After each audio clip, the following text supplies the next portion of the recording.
While browsing through historical references that describe the original Amazigh speaking people, I discovered that they were never described as anything else but black, dark, brown skin, Ethiopian or something similar. That is until the 12th century AD. One explanation for the discrepancies between the pre-12th century AD and today's description of the people of North Africa involves the famous 19th century AD German explorer of Africa, Heinrich Bach. In this written observation, he describes the inhabitants as a mixed race of blacks and whites. He goes on to say the whites were Amazigh and Arabs, yet before the 12th century AD, the Berber people were described as dark-skinned. The socially presumptuous and ethnocentric ideas during Barth's and his colleagues' day likely precluded them from attributing advancements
I believe this to be the case because a few decades prior, Barth's own distinguished contemporary and countryman, the physician Johann Friedrich Raumenbach, includes North Africans in his classifications of Caucasians, the white race.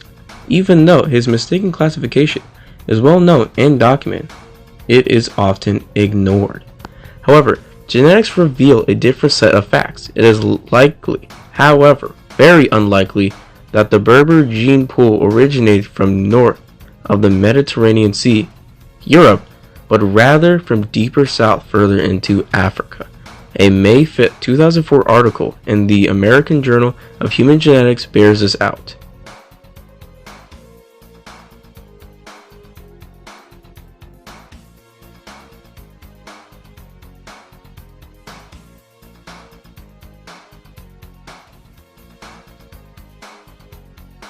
To address the etymology of the word Moor, Wayne B. Chandler in his essay, The Moor Light of Europe's Dark Age, informs us that the English word Moor originally comes from the Greek adjective moros, which literally means black or very dark in color. The Romans would later adopt the word as a reference for the black-skinned inhabitants they encountered in Africa.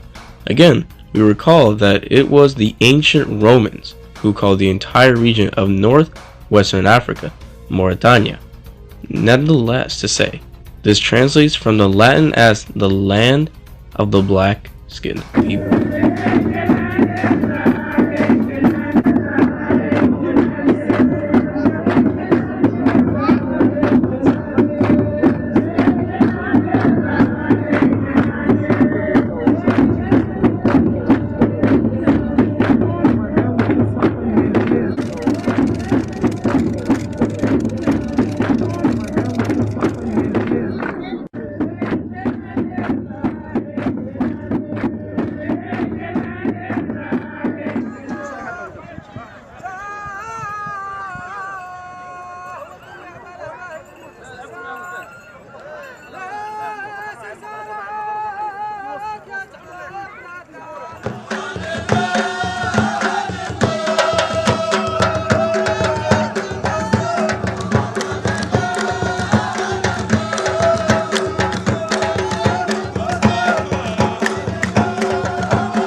think of Libya's population today as largely Middle Eastern, yet the team still believed that thousands of years ago this area was inhabited by black Africans from the south. But apart from some rock art depicting black hunters, archaeologists had no proof of this. The mummy changed all that. The significance of the black mummy is very great. We have the first evidence of black people in the area, that it was supposed to be, but we hadn't hard evidence of this. To the rock shelter, where he meets Tuareg tribesman Mr. Ramadani, who witnessed the discovery of the mummy. When a small sack came to light, no one was prepared for what it contained. They opened this sack and they found the mummy inside. So it was really amazing. Soon after he died, this young boy was put in a fetal position, then embalmed and placed in a sack made of antelope skin. The sack was then insulated by a layer of leaves. This careful preparation protected his small body from the elements for the next 5,500 years. The Italian archaeologists knew they had found important evidence. The shape of the boy's skull suggested he was black. This could rewrite the history of mummification in Africa. Dr. Giorgio Manzi of the University of Rome is the world's foremost expert on human remains in Libya, and his department boasts an impressive collection of Libyan skulls. The reason why the members of the Italian team in the 50s inferred that the child was a black child, a Negro child, is mainly a consideration of his face, especially the length here of the root of the nose, or also here, the moving forward of the mouth. The mummy's teeth also revealed his age at death. So the team had established that Juan Mahujaj was a black 2.5-year-old boy. But it was the results of the carbon dating which were so amazing. Juan Mahujaj was 5,600 years old. This made him the oldest mummy ever found in Africa. 1,000 years before the Egyptians supposedly invented mummification in Africa. I first became interested in the black mummy probably around 15 years ago with the publication of a major work on mummification all over the world. The key point of interest in the black mummy is the fact that it's been eviscerated. The internal organs have been removed from the chest, from the thorax, and of course from the abdomen. And because of this very sophisticated form of evisceration, what we have is essentially the earliest form of complete mummification yet found in Africa. And it's interesting that everybody always goes to Egypt as the home of mummification, and yet in fact from the dates of the black mummy there's certainly nothing like that going on in Egypt at that time. So my question to myself was, did this black mummy in any way contribute to the later Egyptian practice of complete mummification? And yet, Juan Mahujaj was artificially mummified 1,500 miles to the west of the Nile Valley, and 1,000 years before Egyptians were eviscerating their dead. In many ways, this vast Saharan culture really didn't have to go very far in terms of physical distance in order to influence the people of the Nile Valley. They were almost there, so it was just a very short step from the western desert of Egypt right into the Nile Valley itself. The big picture was almost complete, but the archaeologists still needed proof that this African culture had affected Egypt. They needed evidence of a direct link. They needed proof of contact. The Italian team collected enough pottery shards to reconstruct an entire pot. It's now back in Rome with Savino. This is the pottery we have in the area of Juan Mahujaj. It's typical for the kind of decoration, probably 6,000 years old. This kind of decoration, which it is made with impressions, with a stick. We find pottery decorated in this identical way in a very large area. But excavations in the Nile Valley reveal that around 6,000 years ago, there was a dramatic influx of the highly decorated Saharan pottery. Quite suddenly, we have the arrival of Central Saharan pottery, which is quite different from a technical point of view.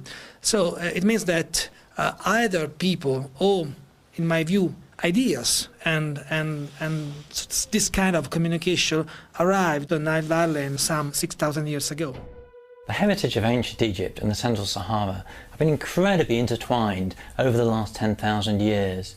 But if we go back to about 5,000 to 8,000 years ago, I think we find a period in which the relationship was expressed in a rather different way to the sort of common model that we have today. Instead of that searchlight shining out from Egypt, illuminating the desert, maybe we need to think about a desert culture which is shining many little lights on a fledgling Egypt in the Nile Valley, and that's actually going to play a very important role in the formation of ancient Egypt itself.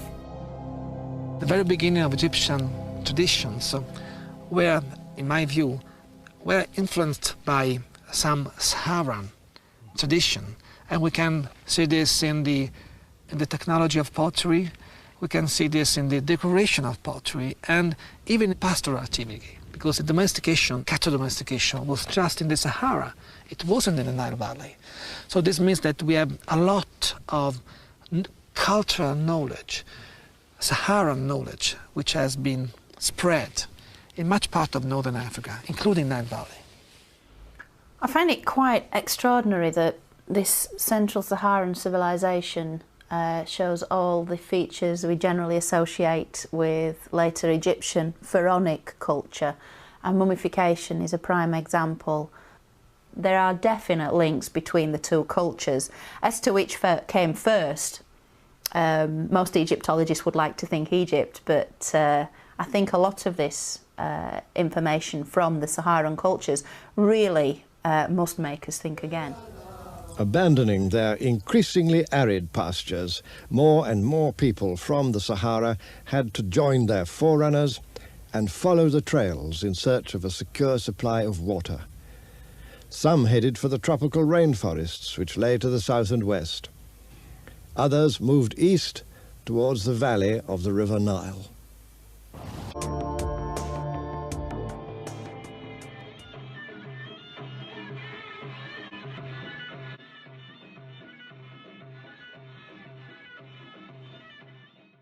First C. A.D. Diodorus Siculus speaks in reference in the expedition of Agatassus, a Sardinian general, of 3 Libyan tribes of the coast of Tunisia, the Makatani and Zufoni, see also Zafat, who were nomads, and the Esfadiloni, who by the colors of their skin resembled the Ethiopians. Page 50. The Mediterranean Race, Book 20, 38, 57, Giuseppe Sergei, 1901. The Mekatani were also called Ukatameni, and Ketim by Yofas. In later writings, they are called Ketama Amazigh. The name Maketa or Emakitan remains a name for the eastern branches of the Tuareg.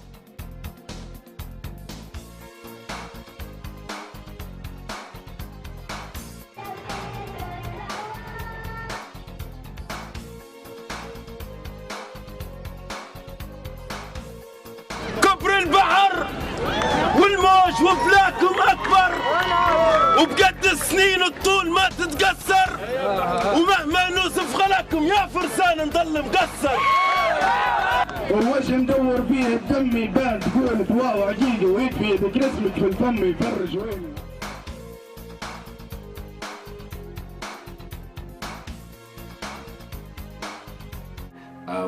Most people tend to think that ancient North Africa was European.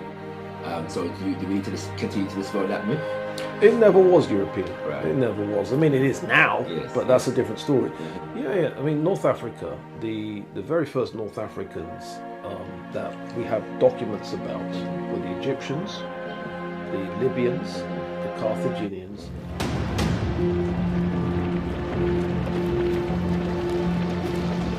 I swear by the deathless gods that I shall not rest until the heart of Rome bleeds dry on the sword of Carthage.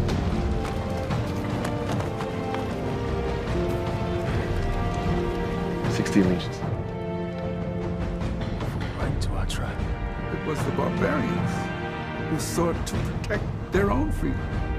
It was the barbarians, so-called, who opposed slavery. It was the barbarians who refused to succumb to the efforts of Rome to make them slaves. Carthaginians and the Moors, and all four groups of people are described as black, depending on whose documents you want to look at. Right. When the Romans took the Maghreb after their war against Hannibal the Carthaginian, they found so many blacks in Tunisia, Algeria, and Morocco that they called Moors the name the place Mauritania. The word Moros, Morus, in Greek as in Latin means black strictly. Mauritania, therefore, means the black people country. Morocco is possibly derived from the same root, Moor. In fact, if the word finally means white today, it is because of its word as a social construct for the inhabitants of a region, which has been preserved despite the fact that those people have changed their appearances. This categorical testimony of the Europeans suggests that blacks were always there in the Maghreb.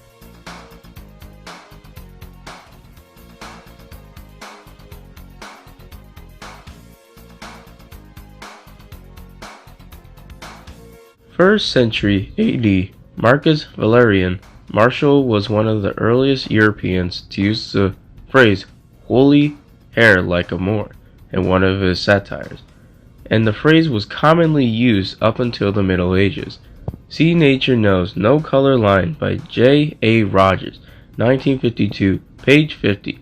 The Muslim era didn't begin until the birth of Muhammad, the Prophet, over 4 centuries after Martial. By the 7th century, the word came to be used for Arabians, who in the early era of Islam, for the most part, were also described as a near black complexion.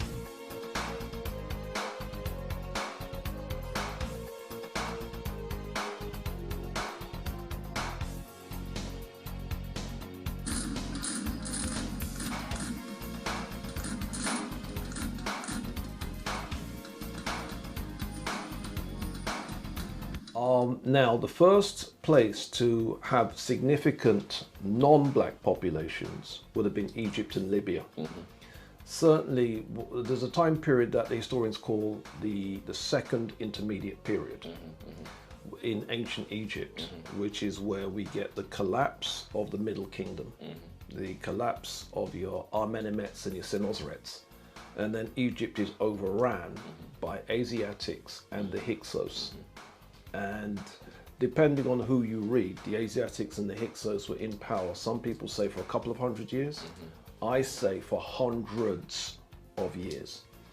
And then from there, some of that population moved into Libya and began Caucasianizing the population of Libya. Yes. But the majority of Libyans still stayed black even during that period, right?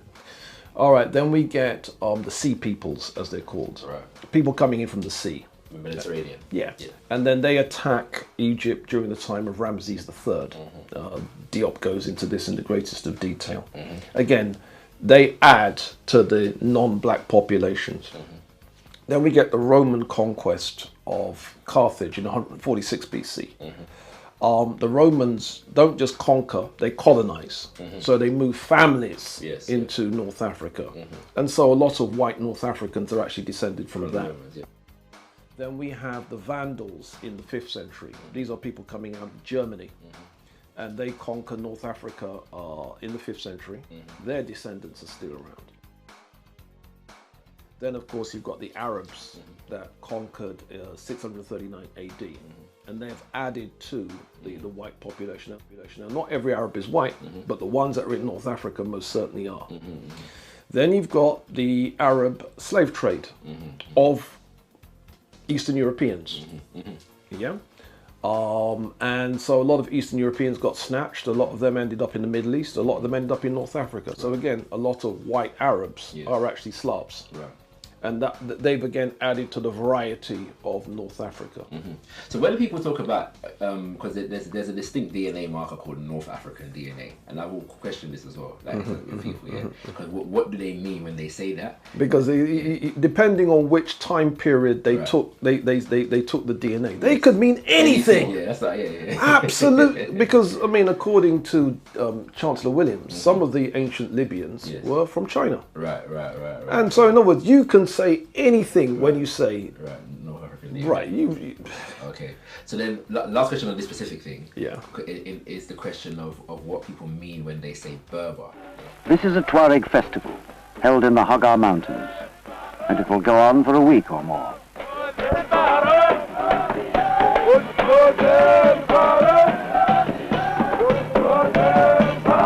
Yeah.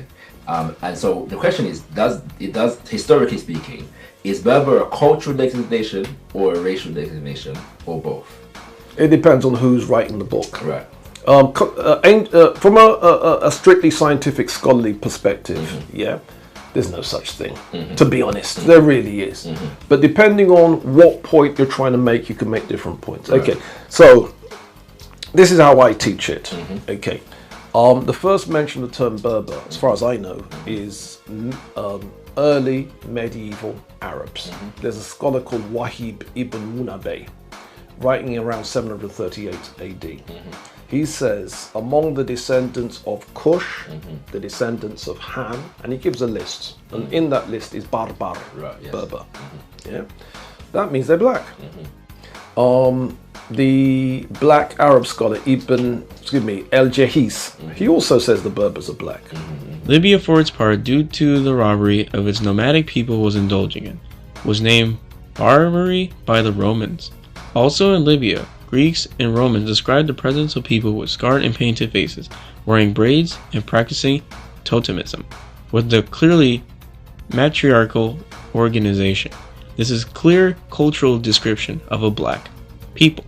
The same period documents describe the presence of a small Ethiopian nation living from Tripoli to Tunis. The word Ethiopian derives from the Greek word Ethiopos, which means burnt faces. So black. The word was originally applied to the blacks of Sudan. This proves that they were blacks in Libya.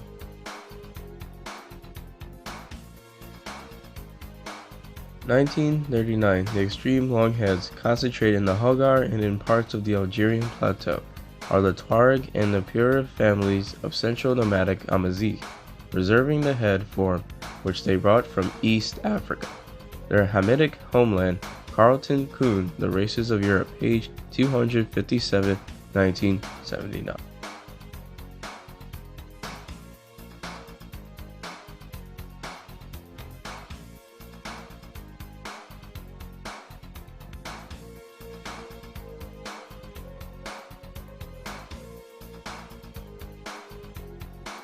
Historical account of how people of North Africa looked like prior to invasions. The 6th century Roman poet Coropius, in his book Johannes, describes the Berbers as Feci Necrocolus, which means faces of the black color. In this same century, Coropius, in Book 6 of History of the Wars, discussed the difference between the Vandals who had settled in North Africa and the Moors. Procopius says that the Vandals were not black-skinned like the Morosioi/Moors. The tribes he classified as Morosoi are those now descended as ancient Berbers. They include the Numidians, Massacres, Katirs, Masiles, Masmuda, and Mazighs. Nasir Khosrau, an 11th century Iranian, also describes the Masmuda soldiers of the Fatima dynasty as black Africans.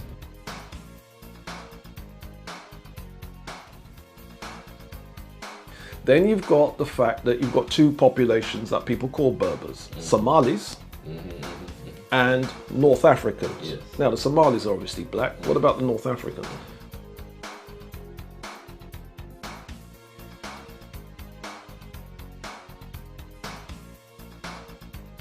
Well, again, if we go back far enough, everybody in North Africa was black.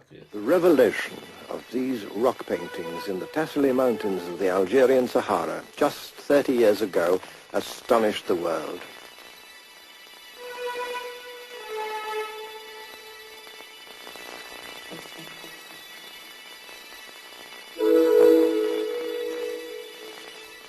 whole communities of people who were obviously African in origin had created marvelous galleries of ancient art depicting most vividly the life of the Green Sahara as it must once have been. First we see hunting folk and the animals they lived among, the clearest proof that this region of the Sahara long ago teemed with wild game. The earliest paintings may be 7,000 or 8,000 years old. But not all the people who inhabited this huge region were nomadic hunters. This horse, complete with saddle and bridle, points to the development of transport systems and traders. And this ox-drawn plough to the planting and growing of crops.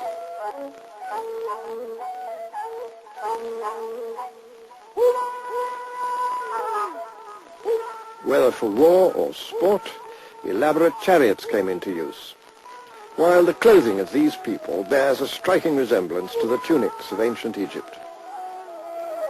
The evidence of these paintings suggests a continuous community of peoples living right across the Sahara, from the Atlantic to the valley of the Nile. So the Berbers today, when people talk about Berbers being Northwest Africans, the language Berber is Tamashek. Tamashek is what's spoken by the Tuaregs. 1st century Silius Italicus also describes the Moors with the term nigra, meaning black. In the 3rd century, Roman Dramatis Platus or Platus maintained the name Moor was a synonym for Niger, which was a common term for the word black. 6th century Isidore, Archbishop of Seville, claimed the word Moor meant black, according to Brunson and Rakono Rashidi in The Moors' Antiquity, in a Golden Age of the Moor, 1991.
And the Tuaregs are mostly around your complexion, to be honest. Yeah.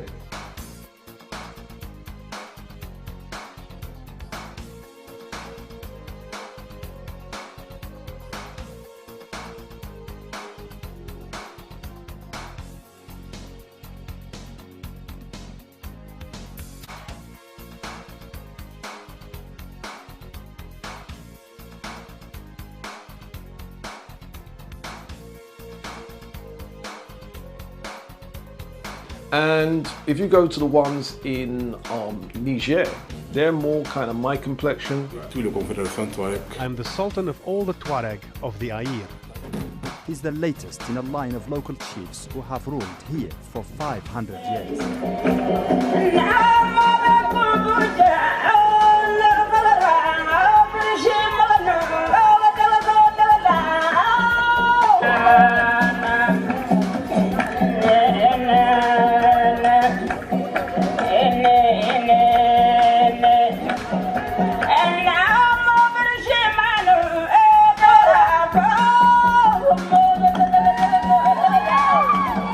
And when you go to some of the ones in the deserts, they're absolutely jet black.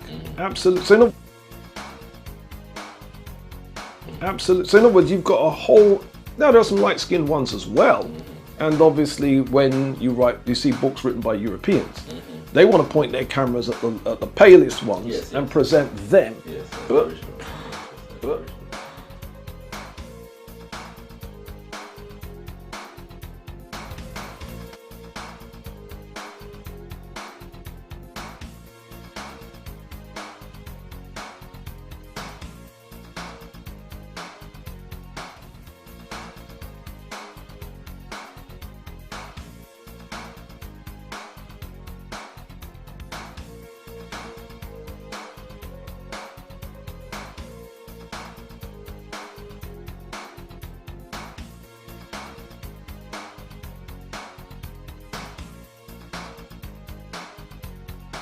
So there is this assumption that basically blackness begins Sahara and below. Which is nonsense. Yeah.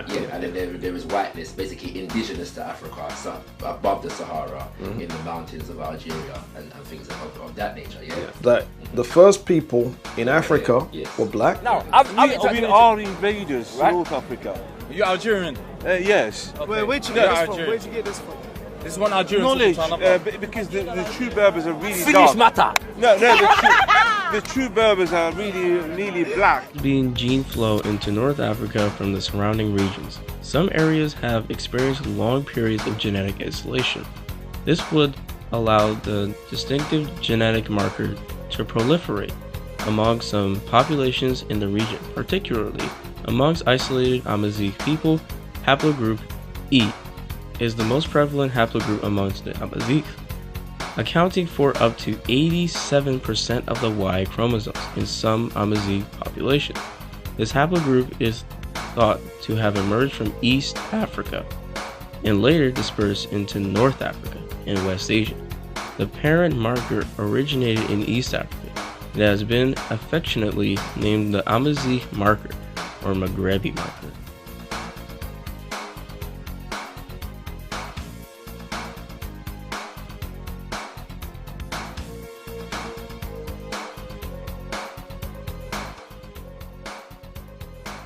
In the 11th century, the Berber women are from the island of Barbara, which is between the west and the south.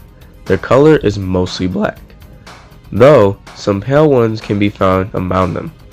If you find one whose mother is of Kutama, whose father is of Sanhaja, and those origin in Masmuda, then you will find her naturally inclined to obedience and loyalty in all matters, active in service, suited both in motherhood and to pleasure. For they are the most solicitous in caring for their children. 11th century, the Christian Iraqi physician Ibn Bultan, quoted by historical Bernard Lewis.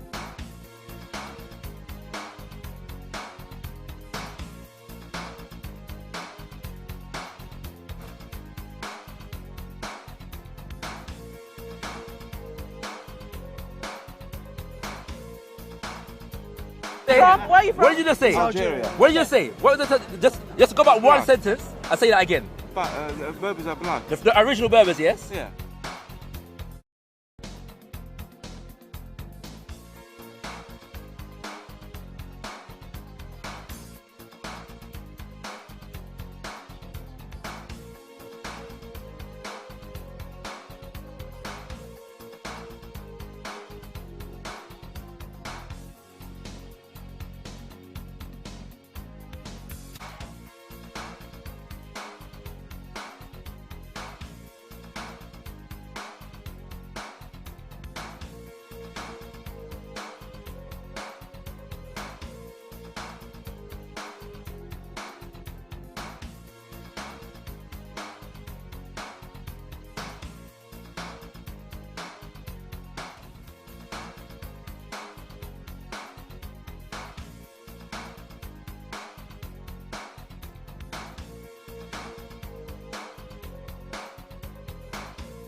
Because the Romans, when they came to North Africa, they called us Mauritania, Moro, dark And more skin. means? Dark, very dark skin. Right. Dark And more skin. means? Dark, very dark skin. Right.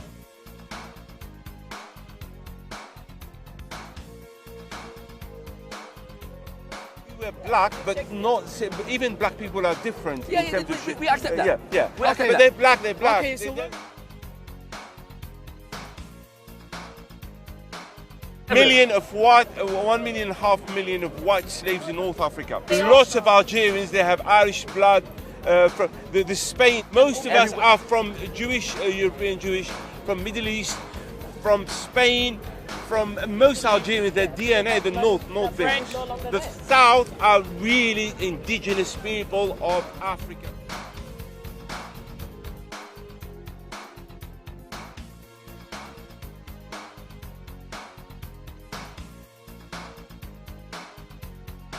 Understand? They don't understand. Algeria is a big country. Of course. The north is only 20% of the green in the north. Most of it is a desert. Yeah. And the rape also, the French soldiers, they did a lot of rape in Algeria. But he's on topic. I can't deny the fact that he's on topic. We're discussing indigenous It's reality. nations We have in North black Africa. Algerians. We are the indigenous people Exactly. of And Africa. you all are challenging me. You can't deny it. You can't deny it. One second, sir. One second. We don't like One black second, sir. people. One We second. don't like black people. What, say that again? We don't like black people. When it comes to marriage, you will not marry a black woman. I don't mind. As an Algerian. As an Algerian. And they cover it with Islam. The guy finished the conversation. I'm sorry. It's done. Finish matter. It's reality. I'll tell you something. Not all of them. No. Not Islam. No, not Islam. The Muslims. I am from the north. You know what happened? It's not from Islam. The Muslims. I tell you, I'm whatever Mediterranean, olive skin. You call it, you name it. I experienced. When I was very young, I experienced. I tell you, and it's all in Algeria, mostly. I brought Algerian from the south, black, more darker than you, really darker than you, to my house, to my place. My mum, my brother said to me, kick them out. They have AIDS. And they are dirty and things like that. And they are Algerians. They are Algerians. All of them, not all of them. But we have to say the truth. We have to say the truth. No, we have to say, even in Morocco, the same thing. The white Algerians are originally from somewhere. I'm not saying racist. He said all Algerians. He said all Algerians. I'm not saying all Algerians. He generalized. He No, said you're from Algeria, yes? And he's talking about the condition of black people in Algeria and how they're related to by the white people them in Algeria. Excuse me, to be fair, one second, to be fair, and he came in to speak about that. Algeria recently was a black Algerian. Miss Algeria was a black. She was a pretty, yes, Algerian. And the north, the women of the north, they were insulting her. How come an Algerian? We don't agree with that. Yeah, you see. To the pageant, young Miss Algeria Khadija Ben Hamo stood torn between the joy of winning and the criticism of those describing her as ugly over a skin color they term dark. Her critics took to the internet and flooded racist words and hate messages while questioning how dark she is in complexion. 26-year-old Khadija from the country's vast desert south is the first Southerner to win the title that leads to a shot at the Miss World crown. I represent the South and I won the title of Miss Algeria, and they wondered how the South could win. I hope I won't be a disappointment to them. I say to those who criticize me, may Allah grant you guidance, and to the ones who encourage me, I say may God protect you. Thank you. Racism, in fact, is a rather modern sickness.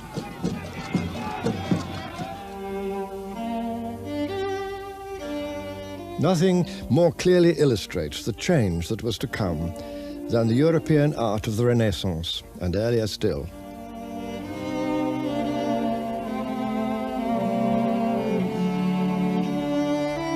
White and black take their place in these paintings with equal dignity. There's no hint here of what a later world was to call human nature in its crudest state. And this acceptance of equality between black and white had also been a keynote of the Middle Ages. Among the revered saints of Central Europe was the black martyr, St. Maurice. As we shall see, he's one of the heroes of this story. Algerians of the south. Algerians are soft like you. They look. You could be Algerian. You could be Algerian. And these are the original, yeah? These are the original. No, original. She's original. She's original. All right, okay. Yeah, the original. Greetings, Auntie. Greetings. Right, now, I am not original. One second, sir. 1 second.